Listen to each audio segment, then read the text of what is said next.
কালের কাব্য। কবিতায় আর কি লিখব যখন কালের প্রেক্ষাপট বিভীষিকাময়। সরল জমিন হয়েছে উত্তপ্ত দাবানল, লোভ হিংসা অহংকারের মহামারী দাপটে। কবিতায় আর কি লিখব যখন বন্ধু চায় প্রভুত্ব ধারণ করতে, আর প্রভুত্বের কৃত্রিমত্তায় সব বিনাশ করে দিতে। কবিতায় আর কি লিখব যখন তোষামদের আগ্রাসনে বিলুপ্ত যোগ্যবান সুপ্রতিষ্ঠিত অযোগ্যের শয়লাভ। কবিতায় আর কি লিখব যখন নৈতিকতা হরণে মন্ত্রে দীক্ষিত রাজনীতি, ক্ষমতার মোহে প্রশস্ত হচ্ছে মনুষ্য রক্তসাত্রী। কবিতায় আর কি লিখব যখন মজলুমের আত্মনাদ শুধুই কৌতুক, তামাশার বক্সে নির্মিত মিডিয়া, শোষিত রাজার অত্যাচারী মসনদে।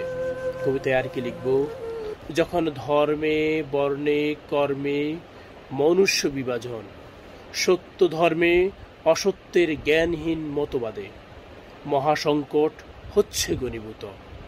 কবিতায় আর কি লিখব যখন বিশ্ব অগ্রগামী এক ভয়াল মৃত্যুকূপের সন্ধানে, শাসকের রক্ত নেশায় অস্ত্র প্রতিযোগিতা, সংস্কৃতির উন্মুক্ত নির্লজ্জতায়।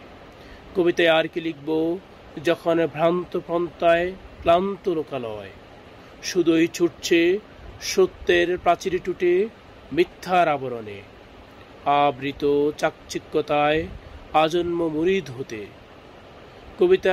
কবিতার নেপথ্যে নয় চাই প্রকাশ্য কবি, যে মিথ্যার ডুবন্ত মানুষকে তরাবে সত্যের তরণীতে, অমানুষকে করবে পূর্ণিমার সাদৃশ্য, মানবতাকে আবদ্ধ করবে ভ্রাতৃত্ব ও বন্ধুত্বের মহাবন্ধনে, পথ দেখাবে স্রষ্টা ও সৃষ্টির প্রেমে আত্মবিসর্জনের।